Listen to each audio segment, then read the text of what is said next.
Si quieres saber todo sobre los virus, mira este vídeo. Estás en el lugar adecuado. En él te daremos unas respuestas sencillas y comprensibles a las principales preguntas que te pueden surgir sobre los virus. Y la primera es, ¿qué son? Bueno, pues la palabra virus viene del latín y significa veneno, y son agentes infecciosos microscópicos acelulares que solo pueden multiplicarse dentro de las células de otros organismos.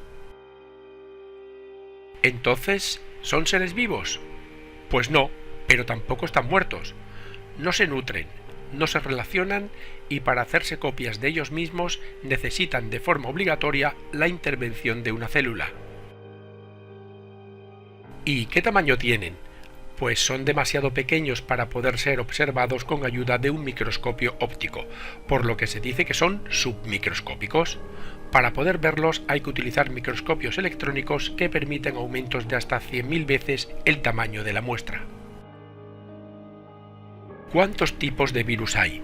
El primer virus conocido, el del mosaico del tabaco, fue descubierto por Martinus Beijerinck en 1899.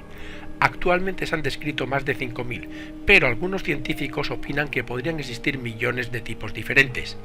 De hecho, se encuentran en casi todos los ecosistemas de la Tierra y son el tipo de entidad biológica más abundante. ¿Cuál es su composición? Básicamente consisten en una molécula genética formada por ácidos nucleicos que suele ir rodeada de una envoltura protectora hecha de proteínas y azúcares, que le permite unirse a la membrana de las células e introducirse dentro.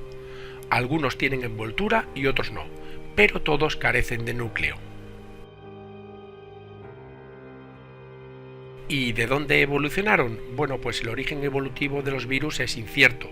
Lo que está claro es que existen desde la aparición de las primeras células hace 3.500 millones de años. Hay diversas teorías. La primera es la de la regresión celular. Los virus fueron pequeñas células que parasitaban células más grandes. En algún momento dado fueron perdiendo los genes que no necesitaban para nutrirse o relacionarse, dejando los básicos y los empleados para su reproducción. Está también la teoría del origen molecular celular o hipótesis del nomadismo. Algunos virus podrían haber evolucionado a partir de fragmentos de ADN o ARN que escaparon de los genes de un organismo celular mayor. Y por último la teoría de la coevolución, que dice que podrían haber coevolucionado de complejas moléculas de proteínas y ácido nucleico, al mismo tiempo que aparecieron las primeras células en la Tierra y habrían sido dependientes de la vida celular durante muchos millones de años. ¿Cómo se reproducen?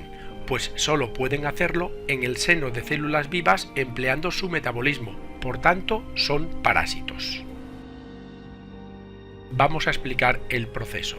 La primera fase es la fijación o adsorción, que consiste en la unión de proteínas de la cápside vírica con las proteínas presentes en la capa exterior de la célula huésped. Este mecanismo evolucionó para que el virus solo pueda adherirse a las células que permitirán su reproducción. En segundo lugar está la penetración, en la que el virus ingresa dentro de la célula. A continuación, el despojo, donde la cápside se degrada debido a la acción de las enzimas del propio virus o de la célula huésped. En cuarto lugar, la replicación, donde se sintetiza el ARN mensajero dentro de la célula huésped, la proteína vírica y el genoma del virus. En el ensamblaje, las partículas del virus se ensamblan dentro de la célula huésped, creando virus completos llamados viriones. Y por último, la liberación, donde la célula huésped muere y libera el virus que se multiplicó en su interior, y ya están listos para infectar otras células nuevas. Una vez infectado, ¿pueden ser más letales?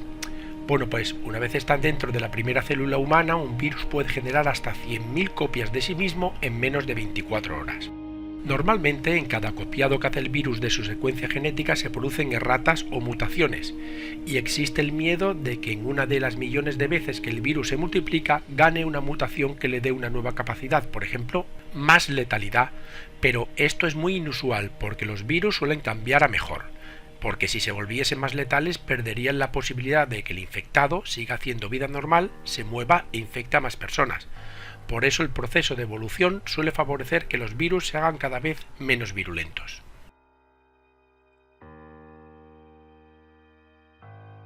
¿Y a qué pueden afectar? Pues a todo tipo de organismos, animales, hongos, plantas, bacterias y arqueas. También infectan a otros virus, en este caso reciben el nombre de virófagos. ¿Cómo se transmiten? Pues existen dos formas de transmisión. Los que necesitan agentes de transmisión llamados vectores, que pueden ser personas, animales o microorganismos que los transmiten entre portadores, y los que no necesitan agentes de transmisión, y lo pueden hacer por el aire, por vía fecal, a través de las manos, contacto sexual, exposición a la sangre infectada, alimentos o agua contaminados. ¿Todos los virus provocan enfermedades? No. Muchos incluso se reproducen sin causar ningún daño al organismo infectado. ¿Y qué enfermedades producen en el ser humano? Pues las comunes como resfriado, gripe, varicela y herpes simple, o las graves como el ébola, el sida o la gripe aviar.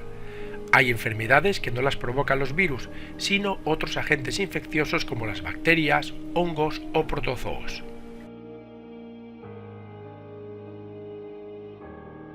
¿Y por qué algunos virus son tan peligrosos? Pues parece ser que los virus coevolucionan con sus organismos huéspedes. Los virus son parásitos intracelulares extremos y por lo tanto requieren de la supervivencia del huésped para poder asegurar la suya propia. Cuando un virus se multiplica en su huésped natural, tiende a no causar una enfermedad en él o causa una enfermedad leve y limitada en la mayoría de los casos.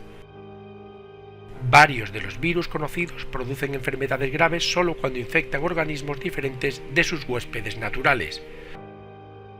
Por eso se cree que los virus asociados con la producción de enfermedades son los que están en proceso de adaptarse a un nuevo tipo de huésped y que, una vez lograda dicha adaptación, su estrategia consistirá en perpetuarse y propagarse sin afectar a su huésped.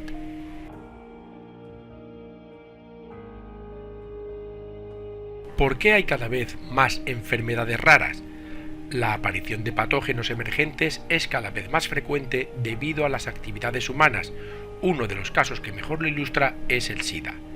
En África, el virus de la inmunodeficiencia de chimpancés contagió a un humano, y el movimiento poblacional transmitió la enfermedad de una zona remota de África al resto del mundo. Por tanto, la zoonosis es la transmisión de la enfermedad de un animal a un humano y viceversa. Por ejemplo, el ébola, la salmonelosis, la influenza, la tuberculosis, la brucelosis, la rabia. Recordemos que hay muchos animales que pueden ser reservorios de virus y pasarlos en un momento u otro a los humanos. ¿Y qué métodos de defensa hay contra los virus? Pues la primera línea de defensa del organismo es el sistema inmunitario innato. Cuando el sistema inmunitario adaptativo encuentra un virus, produce anticuerpos específicos que se unen al virus y lo hacen no infeccioso.